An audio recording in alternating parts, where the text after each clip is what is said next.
A rapid maiden first-class 100 for Gareth Berg ensured that a ton from Dexter did not go to waste as Middlesex forged ahead on the second day of the LV County Championship match between Middlesex and Derbyshire at Lords, and these are the highlights.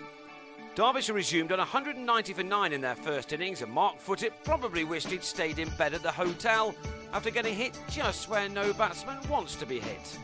After a brief break, he was back on his feet and walking back to the pavilion after unsurprisingly backing away from a ball from Ian O'Brien, which he guided into the hands of Gully. Derbyshire had made only 196, but Tim Groenewold struck with the very first ball of the Middlesex reply as Scott Newman was leg before. Andrew Strauss was looking for some form for his county, which for the most part this summer has eluded him. But on 13 he edged Groenewold to Wayne Madsen. The England skipper has now made 262 runs from 11 first-class innings this season.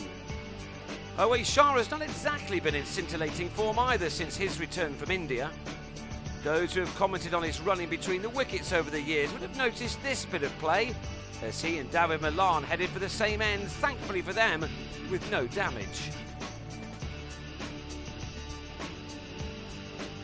It took a good ball from Tom Lungley to get rid of Shah, Lee Goddard taking the catch as the former England man went for 21.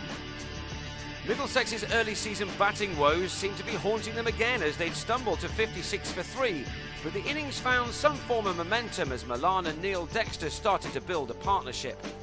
Dexter had helped to shore up his side's batting in their excellent win against the LV Division 2 leaders Sussex last week, and how his side needed him again now. The two took the total into 3 figures as Middlesex began to exact some control in the match. But just when the game appeared to be going their way, Milan cut a ball from the now recovered Foote straight to square cover and was out for 37 at 105 for 4. A rare loose shot from Dexter almost led to his downfall too, the ball just evading the slips. But the match was in the balance when John Simpson was leg before to Foote for 11. That put the home side on 126 for 5, 70 runs behind their opponents who thought they had Dexter leg before. And while the luckless Foote was still going through his long appeal, a throw from the slips hit him and hurt him again. It was time for either side to grab the initiative, and Middlesex did just that thanks to a quite brilliant partnership between Dexter and Berg. Dexter reached his 50 near the start of it. It had taken him 86 balls. The real aggression came from Berg, however, as he played some great shots under the cloudy London skies. He was soon to his own half-century, made off only 65 balls, and he'd only just got started. In successive deliveries from Greg Smith, bowling his off-spinners in the absence of Robin Peterson, who was missing with flu, Berg hit him for a 4 and 2 sixes, this being one of them.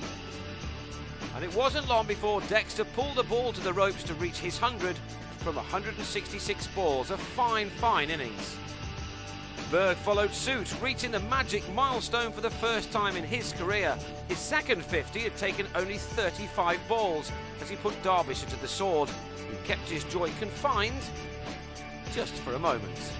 It was a brilliant innings from Berg, who was not about to stop there as he and Dexter, who missed the first 4 matches of the season after cracking a bone in his spine while putting the rubbish out, took their partnership to 200 in only 39 overs. How relieved must Derbyshire have been to end it? Dexter on 112 miscued a pull off Gary Park and was caught by Madsen, but by now Middlesex had reached 328 for 6.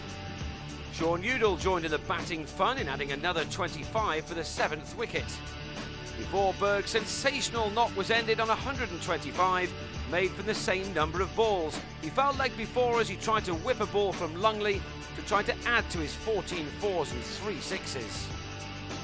Udall followed in the next over, leg before for 14, in spite of getting a good stride in. That gave Groenewold his 3rd wicket, and he finished his day well as he ran out O'Brien for a duck with a direct hit from mid-on. Tim Murtagh and Stephen Finn ensured that their side was still batting at the end of what was a very good day for them in a season which is just beginning to see their fortunes change. They ended it on 366 for 9 to lead by 170, and that means that Derbyshire will have to bat much better on day 3 than they did on the first.